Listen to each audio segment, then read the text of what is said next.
તમારા વિદ્યાર્થીઓની ખાસ લાગણીને માન આપીને તમને વિજ્ઞાનના અવનવા પ્રયોગો કરાવવા માટે આવ્યા છે. આપણે એમનો તાલીઓથી હાર્દિક સ્વાગત કરીએ.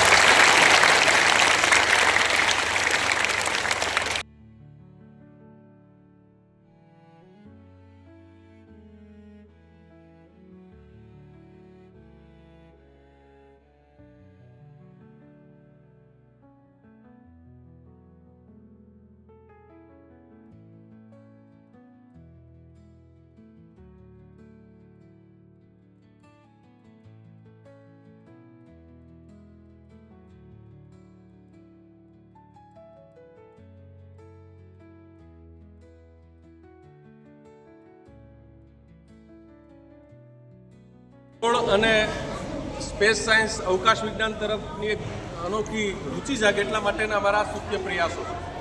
એટલે તમારે બધાને જેમ કેતનભાઈ હમણાં તમને એક ગેમ રમાડશે એ રીતે ગેમમાં પણ એ ગેમ સાથે તમારે એની લાક્ષણિકતા સમજવાની છે, એમના કાર્યો સમજવાના છે અને ગ્રહો નક્ષત્રો છે એમની ભૂમિકા શું છે પૃથ્વી ઉપર એ આપણે સમજવાની છે.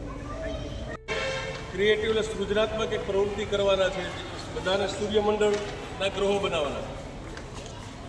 રાશિ નક્ષત્રોનું શું કામ છે, દિવસ રાત શું કામ થાય છે, પૂનમ અમાસ શું કામ થાય છે, લીપ યર શું કામ થાય છે, આ બધું આપણે સમજવા માટેની એક આ સરસ મજાની પ્રવૃત્તિ છે અને આ પ્રવૃત્તિ આપણે કરવાની છે. સાથોસાથ સ્પેસ સાયન્સ એટલે કે અવકાશ વિજ્ઞાનની નવી નવી સંશોધનો ઇસરો દ્વારા પણ થયા છે અને એના પ્રચાર અને પ્રસાર માટે ગુજકોસ ડિપાર્ટમેન્ટ ઓફ સાયન્સ એન્ડ ટેકનોલોજીના ગુજકોસ સ્પેસ ટ્યુટર ચાલે છે.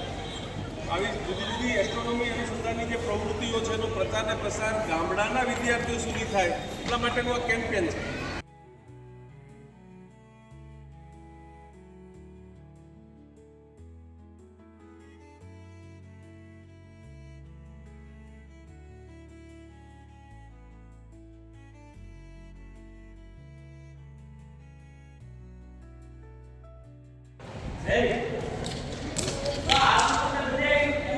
શું છે જોયું? Very good. તો આ કોણ છે? સૂર્ય. લે તને સૂર્ય કે છે એમ સૂર્યનો પણ આખો એક પરિવાર છે. એ તમને કોઈને ખબર છે? એ સૂર્યનો પરિવાર છે. તો સૂર્યનો પરિવાર કોણ? શુક્ર પછી કોણ આવશે? હા, કોણ આવશે? બાર નહીં, પણ હવે આવે પૃથ્વી જેવો ગ્રહ છે જ્યાં આપણને ઓક્સિજન પૂરતા પ્રમાણમાં છે. બીજા એક ગ્રહ ઉપર આપણને ઓક્સિજન મળ્યું નહીં. આપણે ભાગશાળી છીએ, આપણે પૃથ્વી પર જીવીએ છીએ, હે ને?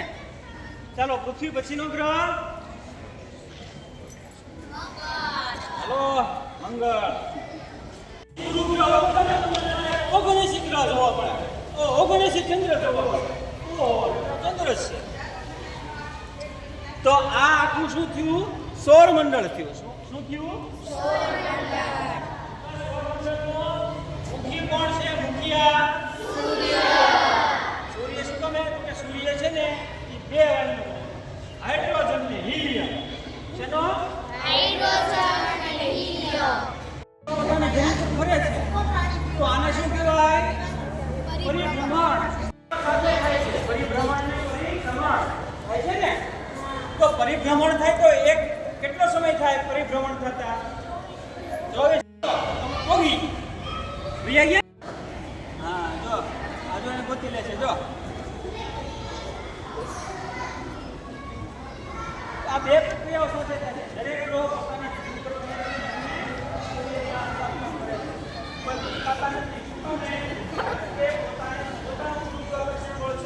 અને સૂર્યને એનું ગુરુત્વાકર્ષણ બળ છે.